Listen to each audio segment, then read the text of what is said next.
Hello and welcome to another edition of ATYC Ask the Young Cow. I'm Leon Street and I'm Jack Rogers. Okay, so we're going to bring some real hustle today. Jack's from Stoke, as you all know. I'm from Wolverhampton, and together at Young Cow, we bring this every Wednesday, 1 p.m., the raw guts hustle of internet marketing.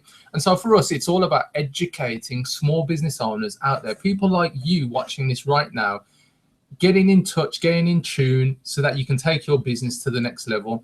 And so if you're watching live, fantastic. You can interact. You can hashtag us on Twitter under the hashtag ATYC. If you're watching this back on YouTube, or even if you're watching it live on YouTube, remember to leave any comments or questions in the comments box on YouTube. Did I miss anything? No. Okay, so that's the format. So what we normally do is jump into what the topic is today. And so at this point, I'm just going to go into, if we can get it loaded. Seems to be that issue again with our computer. We're going to load up the presentation. And so hopefully we can get that loaded. Just give us a moment. We'll get the technology working shortly. So where has it disappeared to? Okay. So here we are. It's playing ball now. So Ask the Young Cow, we've done the formalities. Let's jump into this week's topic. And so the topic is the 10-point checklist for small businesses. Right. Okay. So this is how to create great content that will increase your website traffic. So let's go through the checklist. There's tell a story. So stories are a great way to hook your reader. Using the words you and I, that creates a feeling of conversation. Get to the point, as no one likes reading fluff. Back up your advice, so use statistics and data, and use instructional videos and images to help leverage your time. Okay, and so from point 6 to 10 then, we'll be covering give readers more, so consider offering additional resources. Solve your customers' problems as point 7, even if it's not related. Point 8 is test content. Don't rely on text alone. Use audio, use video, kind of like what we're doing today, live video on the Hangout. Point 9 is turn your text into visuals, and so consider using infographics. And then point 10 is all about taking action, not just listening to what we're talking about, not just thinking about doing the bits and bobs, but actually putting pen to paper or typing on your computer, whatever it is that you need to do, again, in front of a video recorder, or even recording your voice if you're doing a podcast. Take action. So we're going to jump into our first point. And so of the 10-point checklist, really this is all about how you create great content. And so the point of great content is that once people understand who you are, they're engaged with the content that you produce. Normally it's because the content that they're picking up, whether it's a live video, whether it's text in a blog, whether it's a podcast or auditory, whether they're listening on the iPad or iPhone or on a smartphone like an Android device, the way that people will engage is through you telling a story. And so as it says in the slides, stories are a great way to hook your reader in. Once you have your readers in, they're in the palm of your hand. But it's got to be good, remember this. And actually, it's got to be great if your writing can take the person there. So telling a story, let's give it an example. So Young Cow is the name of our business. And what I'm going to do is tell you a story about where the name come from. So Young Cow comes from me. So I'm Leon Street. I'm the owner of Young Cow. And the way it come about is many moons ago, back when I was a young boy, my father was a bodybuilder. And he was 6 foot tall, 6 foot wide, really big guy, very strong, muscly guy, about 16 stone. And so as a bodybuilder, you have to build up muscle mass. You have to consume a lot of calories in order to build up the muscle mass, and so that you can build yourself up basically as a bodybuilder. And so as he was pumping heavy weights and as he was eating a lot, his friends gave him the nickname Cow because of how big he was and how much he ate. And then when I was brought around his mates, and so while they were training and just interacting as friends do, his friends gave me the nickname Young Cow. And so that's where the name of our business comes from. And because my father passed away when I was a young boy, it's something that I hold close to my heart, and it also reflects on a legacy that my father had with me, which I'm now carrying forward into Young Cow. So that's our story, which Jack is fully aware of what that story is. And so the whole point is, when you're focused on creating great content marketing, start with a story. And so for me, that's the start of my story. My journey carries on then from when I set up Young Cow, and even before that, when I was a web developer at 17, all the way through to me being 35 now. I know I don't look it, but hey, Jack thinks otherwise. Why are you laughing? Yeah. Anyway, we're going to move on. Still young at heart. So tell a story, because if your content engages people in a way that people want to read more, they want to read what happens next. I interviewed a guy recently on a podcast called Doberman Dan. And so he was tutored by a really great content marketer, and the name will come to me at some point. But the key thing, what he said, whenever you're creating content, is leave people on a cliffhanger. So he would give an example of, well, I was involved with content marketing where we created sales revenues of something like, I don't know, an example, let's say $1 million. Would you like to know the process of how I did that? Yeah. I think everyone would. Exactly. And so that was the kind of way that he would tell stories, and he would create great content. And so even when I was interviewing him with my fellow co-host, Robert Dean Smith the Postcode Manifesto guy, just giving him a shout out, everything he told us was always a cliffhanger. And then he would always say to us, would you like to know the rest of the story? And so we were hooked. And this was, bearing in mind, this was an interview which you can get on iTunes. Look for SB Elevation, which is a small business elevation podcast with myself and Rob. But the point of the story is that he was telling a great story, even in interview. He was leaving us on that kind of cliffhanger.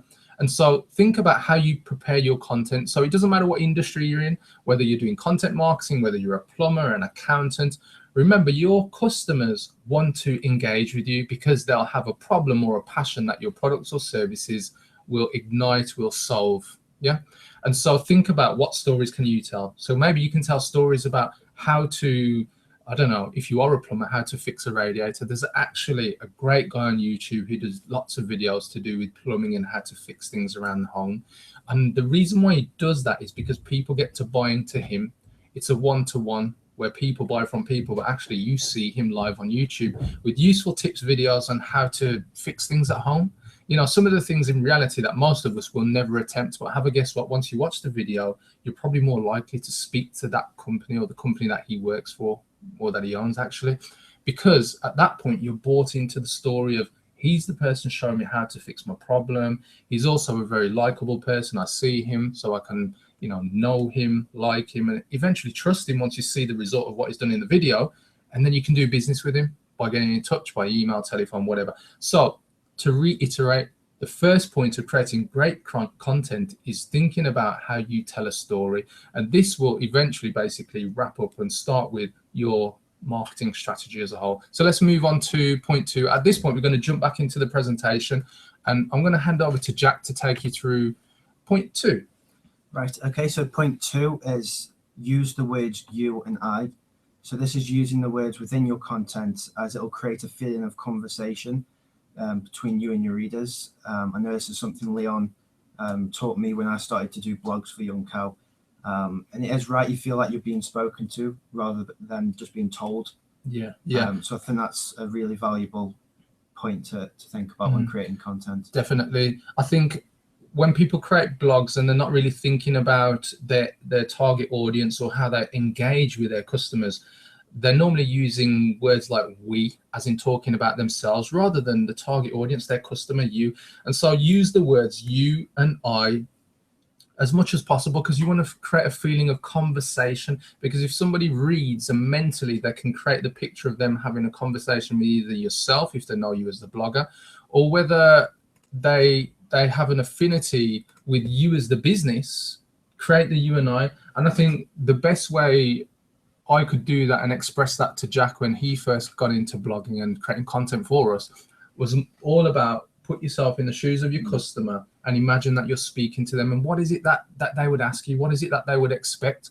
And so the key thing here is to use the words you and I, whether you're creating blogs, whether you're talking to the camera and doing a live hangout, whether you're doing a podcast. Remember who your target audience is. And again, this is something you need to consider when you start the marketing strategy of your business. And so we're talking about great content today. And I hope you guys are getting value out of this. And if you do have any questions you want to ask us specifically, remember to hashtag us on the ATYC. You can do it on Twitter, or you can leave comments on the YouTube page for this video. And so we're going to jump into point 3.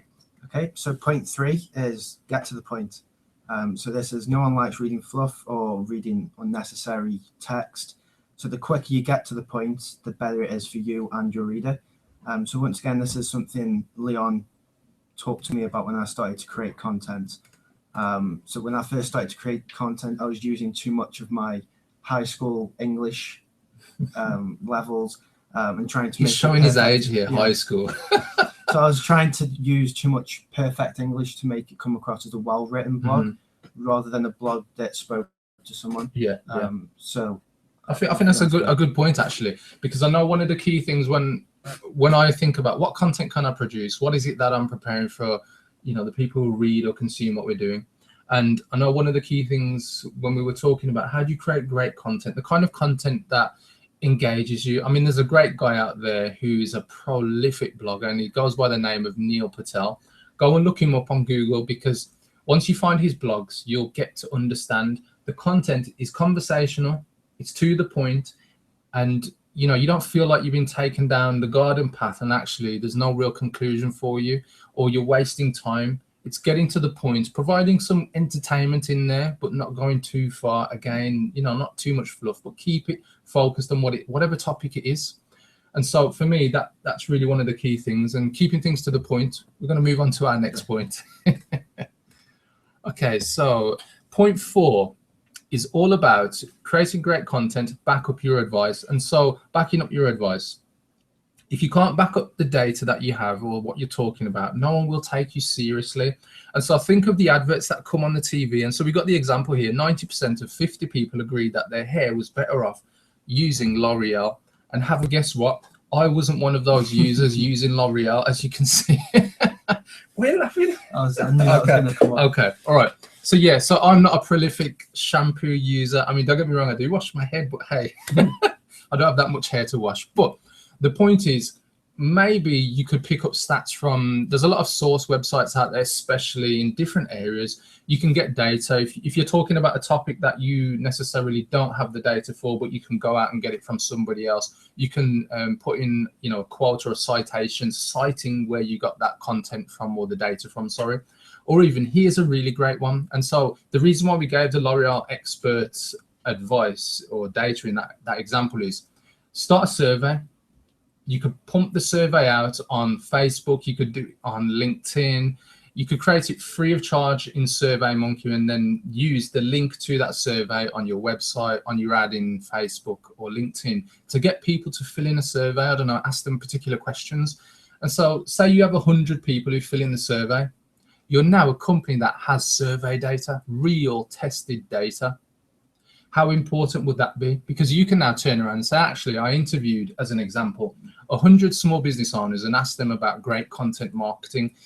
And then we spoke about, here are the top 10 things. And then those top 10 things you can use in whatever content you're creating. You can say that actually, we found that 90% of people believe that creating great content starts with creating a great story.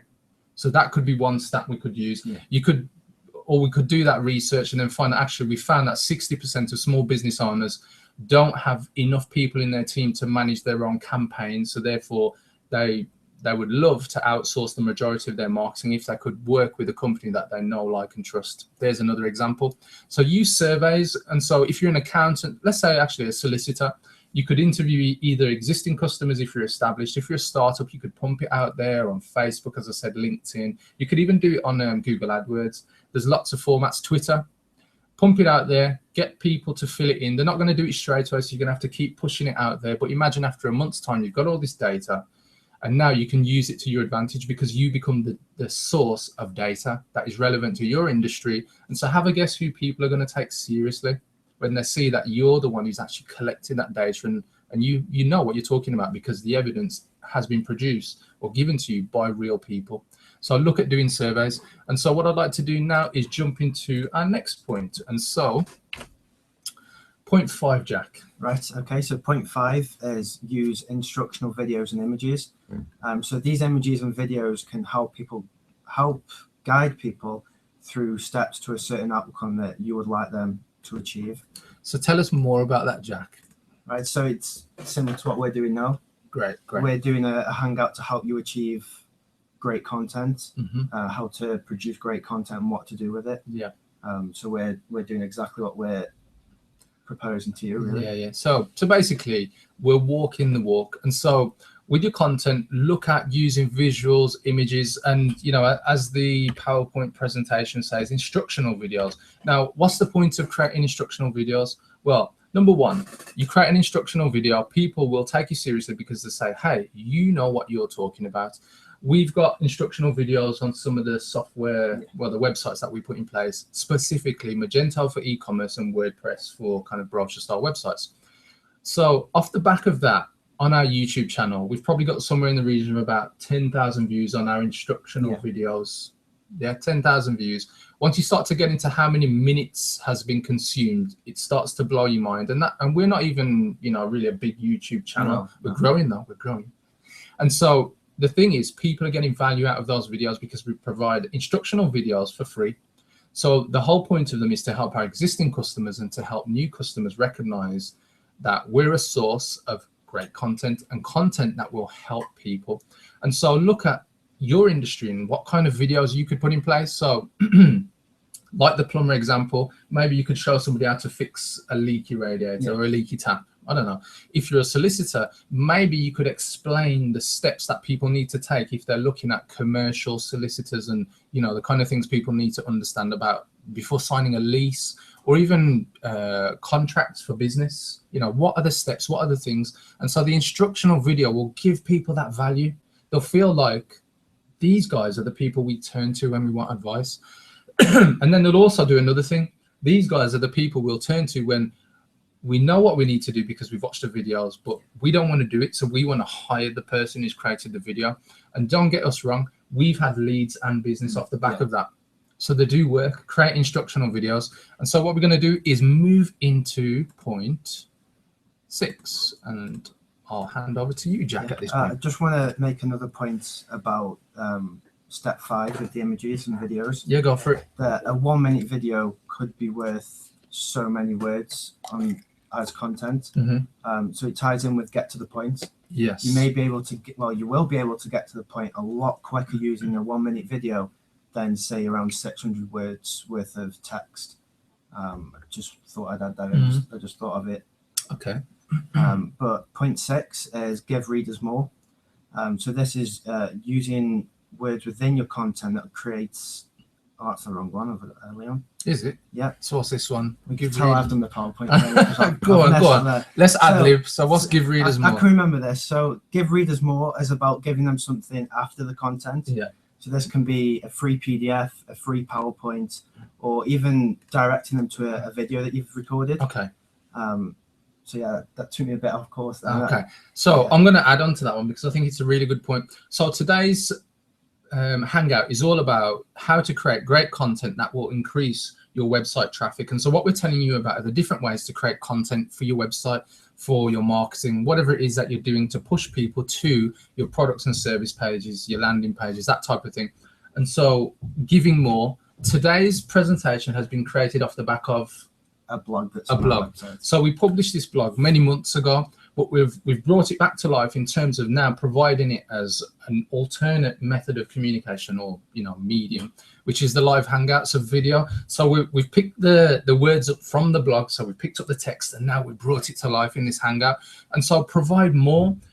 Could you create an infographic that people want to share on Pinterest, Instagram, Facebook, that type of thing? Could you create a video like this today and be able to embed it and allow people to embed your video maybe into their blogs because they like what you're talking about, or it matches, a certain topic that they're talking about, and then they might even reference you. And so for me, provide more, and we can all do it because you can create a piece of content and it's very easy to then go out there and repurpose it. Would you agree? Yeah, I'd agree, yeah. So that's what we've done today, basically. And so let's go into our next point, Jack. Hopefully we got the next one right. Yeah, that's the perks of being live, isn't it? Okay. Right. Okay, so point 7 is to solve your customers' problems. Or even if they're not customers, just your visitors' problems. Yeah. So this can be even if a problem isn't related to your product. Solving it through your content will increase the likelihood of your readers coming back and possibly then becoming your customer. Okay. So this is good with what you said earlier about the plumber. That he may have shown you or she may have shown you how to fix a radiator, but you don't want to do it yourselves. So you go on to YouTube, you find their details, website, and then you get in contact with them. I'll tell you what I will be doing today. Once the video's done, I'll put the plumber's URL link into the video description on YouTube, so you guys can watch this guy. I mean, obviously you're seeing us today talking about how to solve, you know, your content marketing problems, or how to increase the likelihood of getting more traffic to your website. And we're doing this through the Hangout, but I will put a link, because I think it's useful to watch the guy, because he brings personality, he's bringing an instructional point of view, he's bringing story because you want to watch him, because he's got that entertainment factor. And that's what great content is all about. It's providing more value than people expect, because if you're providing huge value, what you'll get off the back of it as a byproduct is the financial reward. So if you are providing products and services, creating great content is great in terms of getting it out there. And if that's your purpose, great. But if you're in a small business, the other thing that must happen is that you must have a profitable business. And so let's not get away from that part of it, is that you're providing a lot of value up front, like we're doing today. This is free, it's going out live across the world, and it will also be free on YouTube for people to watch and rewatch again when it's archived. But the key thing is just provide value, just get it out there. Don't hold back. We're not holding back today, are we? No, we're not holding back. We're bringing out hustle. So let's move on to our next point then. Right. Okay. So step 8 is test content. So don't rely on text alone, because as humans, we don't just communicate through text. We communicate through visual, auditory, and kinesthetic. So visual, again, is videos. Auditory is audio, so similar to the podcast that Leon's involved with. And kinesthetic is something that you can touch, which might be hard with online content, similar to what we do, but you can give the feeling it's something you can physically touch, and you see it as something that you can reach out and go and get. So I'm going to create a scene now. So what we're talking about, visual, auditory, and kinesthetic. So using the different modalities of how we communicate as humans on the internet. So I can hear, people can see. So we've got auditory and we've got visual. When we talk about kinesthetic, touchy-feely, what feeling does your content or video or auditory communication create? So here's a great example for me to get across to people watching this. So imagine yourself, you're on a beach in Jamaica. The sun is shining very brightly. The palm trees are swaying in the gentle breeze, and the sea is going back and forth very calmly. Yeah. You start to hear the shore. Yeah. So not only have you seen the sun, you hear the shore. You hear the hum of a few people on the beach, and it's just very relaxed, and you can hear the gentle breeze. Now you feel the sun on your body, the warmth. You feel the sand between your toes as you walk along the beach. And then as you go into the water, you feel that water over you. What kind of feeling is that creating? Yeah, creating a good feeling, especially with the weather today. So. Okay. Yeah, if you could see outside, it is a bit grey over here in sunny Wolverhampton. But the point is, when you're communicating with your customers, think about how you get that message across online. Everybody is different. I think it goes something like this. 40% of people are visually or have a visual priority, the way that they communicate and what they consume as content. You then have, I think it's 40% auditory and 20% kinesthetic. You can find the stats out online. If you go to Google and type in visual, auditory, and kinesthetic, there's a lot of research into this. So it's not just gobbledygook you're creating, it's real. And the reality is, if you think about yourself, what is it that you like to hear? Because you might be producing content to the way that you like to hear or see or feel stuff. But think about your target audience. They're going to be a mix of all three. There are two more senses, which are smell and taste, but you can't expect your customers to sniff or lick their screen. Yeah.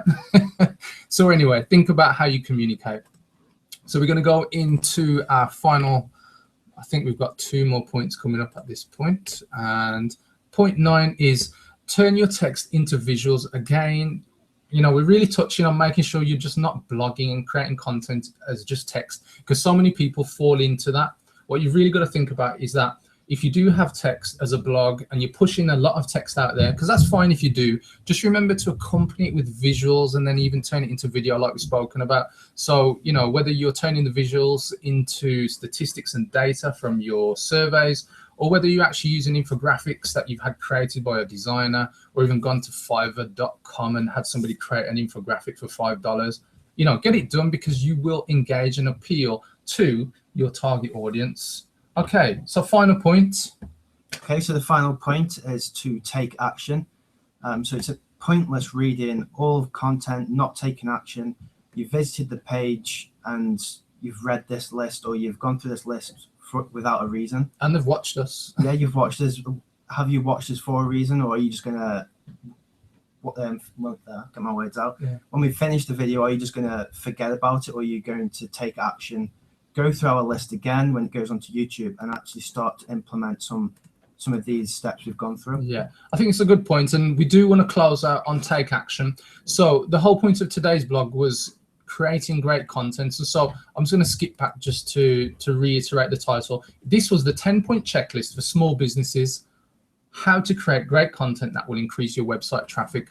So imagine you're doing all these things, you're putting the content out there, you're doing video, you're doing live video, you're doing recorded video, you're pushing it to YouTube, you're even pushing it to Facebook, you're creating blogs. And so when you post updates on Facebook, on Twitter, on Google+, you're putting links back to your blog. So you're getting people from the social media channels where you don't control them to your website where you control the message that goes out there. And maybe in providing the extra value, you have opt-ins where you get people to give you a name, email address, telephone number, and they opt in so that you now have them on your mailing list so that you can send out more value in your marketing messages. But you've got to take action, guys. Like watching this video today is great, and I hope you've taken value from what we've put together. And so the key thing for me is, find what you're good at. And so if it is creating text, outsource the visual part of it. If you're not confident about doing video, how about doing a PowerPoint presentation where you just narrate over it? Yeah. So that way you don't have to get in front of video, but you can get your voice over, your content. And even if you feel a bit funny about your accents, I mean, I'm from Wolverhampton, Jack's from Stoke, totally different accents, even though we are from a similar area here in the UK. If you're watching this abroad, you probably think we sound the same anyway. But for those of you watching us in the UK, you can probably tell the accent variation. But the point is, if there's an area that you don't excel in, outsource it. You can use websites like Fiverr.com. You can use Odesk, and I think they've actually changed their name as of yesterday to something like Upwork. Look for Elance. There's Freelancer. And if all of that sounds a bit confusing, have a guess what? You can get in touch with us because we're more than happy to help you through this experience of growing the traffic to your website and ultimately increasing the return on investment for what you put into your internet marketing. So I hope you found that useful. Yeah, I think we brought it today. So yeah. Okay, we're bringing that hustle. So go out there, take action. Remember, this is Ask the Young Cow. It's Leon, it's Jack. We're your hosts, your presenters. Every Wednesday, 1 p.m. UK time. That's Greenwich Mean Time. If you're watching us in the USA in the East, which is Eastern Standard Time in New York, you're probably around about 8:30 in the morning. And so we're probably your breakfast wake-up call. Anybody else would probably be behind or forward. Doesn't matter. But make sure you check us out. Leave some comments in the comments on the video on YouTube. Hashtag us on Twitter, ATYC, and we'll reply. So we'll catch you next Wednesday. Hope you've enjoyed it. Take care. See you next week.